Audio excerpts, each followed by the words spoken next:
Welcome, everyone, to Where Did the Rest of Me Go? I am the host of the show, Dino the Genetic Marvel.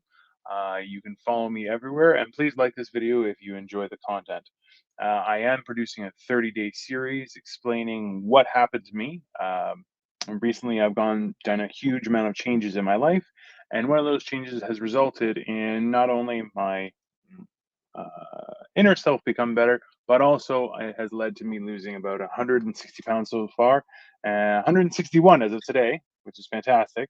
I used to be about 450 pounds, a little probably over that by quite a bit, but that was the highest I was able to weigh. So um, during the pandemic, and to this day, I am working towards becoming a better person, both inside, internally, but also physically and mentally as well, and appearance wise. So things are working out quite well.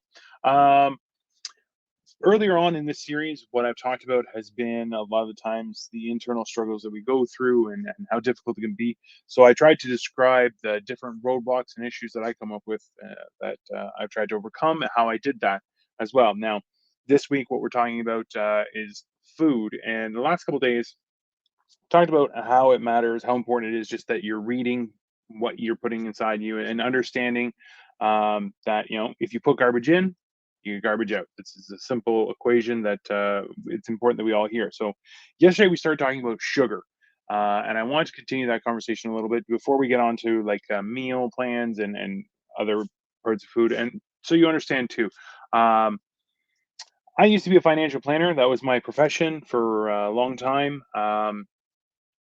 Then I've been doing comedy here and there and trying to kind of figure out what to do and involving myself in the arts. So I am not a scientist, I am not a doctor or anyone like that. So just so you understand, what I do here is just trying to share my story to see if it helps other people. If you have a question or thought, please feel free to share it in the comments and I'll be happy to answer. Even if you're watching this at a later date and not live, again, I will definitely respond to any comments that are as best I can. So, in that regards, when it comes to sugar, something we really have to understand first is that it wasn't available for the longest period of time as much as we think. Okay. Um, One of the examples of this is mastica. Mastica is gum.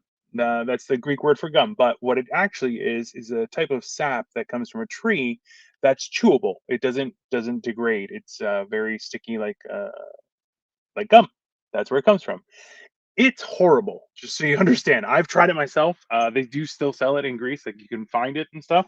My mom, she loved it. She's like, "Oh, it's so good," and I'm like, "Gross." Why? Especially up until recently, I was crazy for sugar. Dr. Gino, scientist ninja. I would love. I'm gonna get a business card that says that, Serge. Welcome. Dr. Dino, scientist slash ninja. I did a joke when I was really fat, where I said that I am the biggest ninja in North America below the Arctic Circle. There's another ninja in the Arctic Circle, and I don't mess with her. And I thought it always got laughs. But so on that note, yeah. So sugar, it kind of uh, it wasn't available en masse. And if it was, it would be used for a little bit in cooking and things like that. Like it was very scarce or had a limited use. And I explained last time about it's ketoacidosis that can kill you. Is when like people with type 1 diabetes, that's what they get. And in the early 1900s, there was a whole bunch of kids that were sick. They couldn't figure it out, and that's when they figured out how to manufacture insulin. So and trust me, I have had diabetes for a long time. I'm actually going for blood test tomorrow to see if I can come off my diabetes meds and cholesterol meds. It's a very weird time for me, but that has all happened because of the changes I made. Now, I'll tell you right now, today I failed my fast. Okay, I broke my fast after 92 hours. I felt good. I had some good food, but the way the day worked out was by the time it was evening, and I was like, I needed to eat something. I was suffering some physical pain from it. It was so drastic, And whether it was psychosomatic or not, I don't know. But in the end, I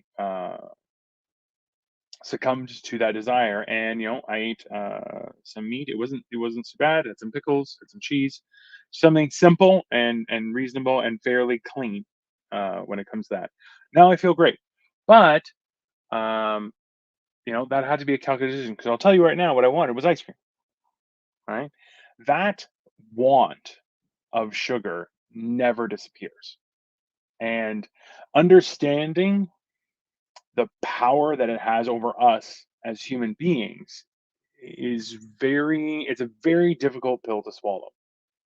And one of the key components of it is like smoking, like drugs, like anything else you want, you have to treat it as an addiction. And that's where I found it was very, very useful.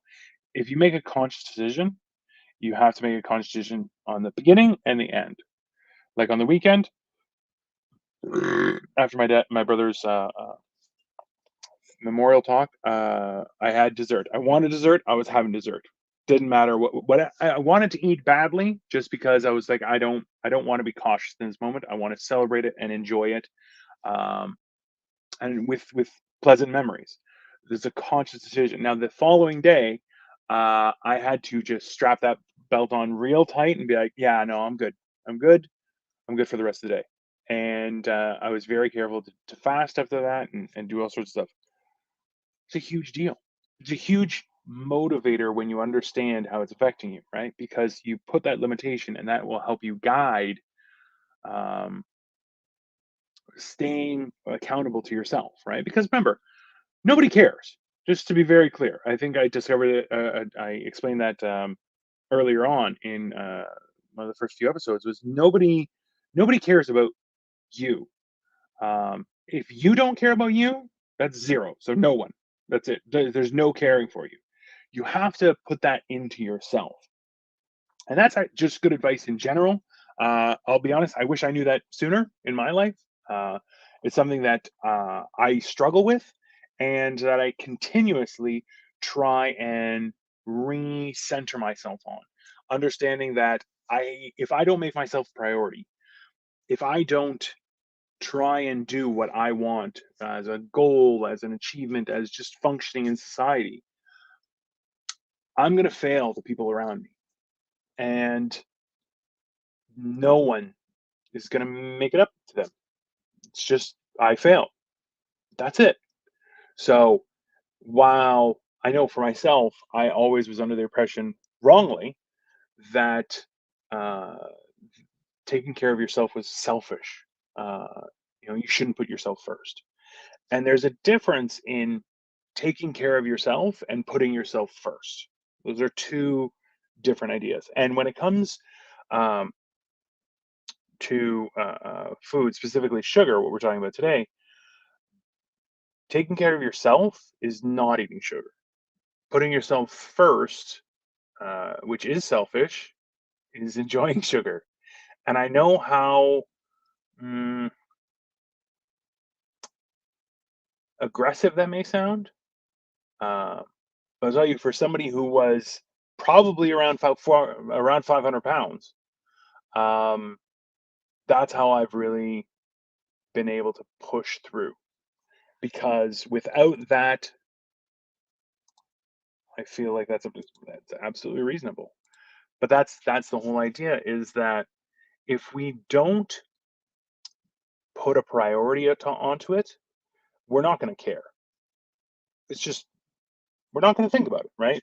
Once we prioritize it and prioritize it as in relation to how it functions with ourselves, then we have a better idea of how it's interacting with our bodies. When it comes to sugar, I think we've all seen videos of little fat kids at McDonald's eating hamburgers and ice cream and all sorts of stuff. I think that's a fair statement. And they will stab you in the face for that burger, just straight up. And now that we're realizing, I was a fat kid too. Okay, I've had a few women who were like, "Oh, I weigh X amount," and I'm like, "I weighed that in grade 5." That's just the truth. I was a big kid, but I was also a tubby little kid. It was gross. But hey, Thanks, Serge.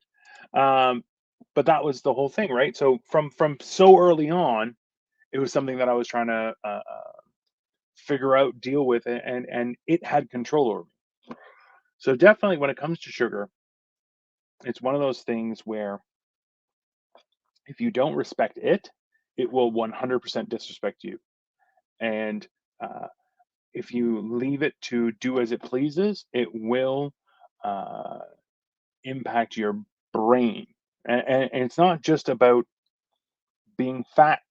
It's There's so much more to it, and sugar is one of those big culprits. And I definitely want to leave it on that note, is the idea that if we don't put sugar in check under our own uh, will or strength, then we are 100% uh, going to be under its control.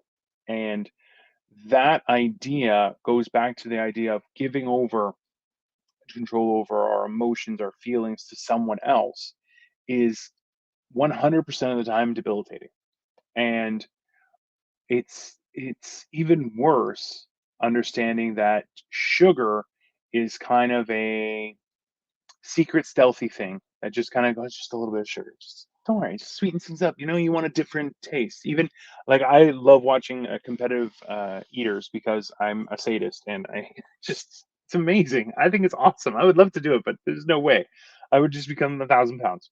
But watching them, even for them, it'll help reset their intake if they have something sweet, and it changes things. It has power over us that we can barely comprehend, and if we don't take the steps to rein it in, it's just a matter of time before it defeats us. So that's definitely something that I want to say. If you found this was beneficial, please like it, subscribe to my channels. You can find me everywhere under Dino the Genetic Marvel. I do post things daily with regard on the YouTube channel, Facebook, and as well as Instagram, just giving ideas of experiences I'm having during the day, or workouts, or examples, or things like that. So if there's something you want to see, please feel free to note it down. But as I said, please like, share, and subscribe to the channel. And as I would like to keep on producing these videos, as I think that they're beneficial to everyone. So that leaves it for sugar. I think tomorrow we're going to start talking about breakfast and kind of what is okay to eat and how that works with everything. So have a wonderful evening or day whenever you're watching this, and I will see you at the next episode. Bye bye.